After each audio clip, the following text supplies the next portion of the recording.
Good morning, everyone. Welcome back to our Midweek Devotion. And this morning, we're going to cover Deuteronomy chapter 9. In particular, verse 4, as I read this whole chapter, which I hope you have read. And let me just read to you verse 4 and share my thoughts with you. Deuteronomy chapter 9, verse 4 says, "After the Lord your God has driven them out before you, do not say to yourself, 'The Lord has brought me here to take possession of this land because of my righteousness.'" This thought has been bothering me about how often, when things are going well in our life, we forget about God and we think very highly of ourselves. It is because I'm intelligent that I'm able to accomplish it. It is because of my strength that I've accomplished it. And so often God is not in the picture. And so here, Moses is aware of of the Israelite shortcoming.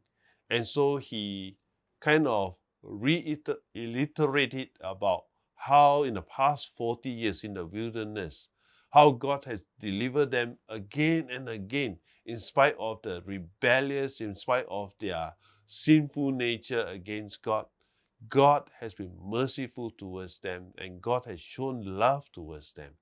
And right now, before they enter into the promised land, this has to be recalled.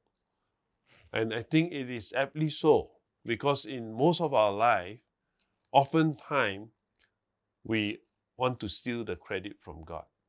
We think we are there because we have done it our way, and we did it with our own effort. We did it with our own intelligence.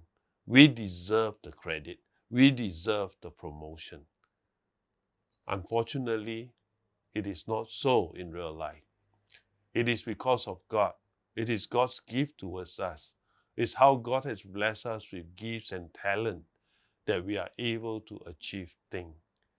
And so this particular chapter really reminds me that it is so important to humble ourselves and to remember that it is through God's gift that we are able to achieve much.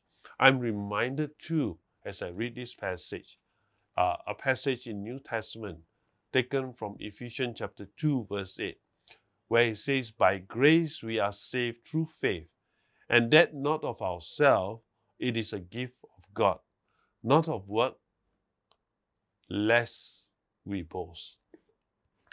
Indeed, many times we shouldn't be boasting about our success. We instead should thank God and give God the credit for what He has done for us and through us. And so I pray that as we begin our week, we learn to be humble. We learn to do things with a grateful heart, knowing that God is with us and God is the one that brings success and significance into our life. God bless each and every one of you.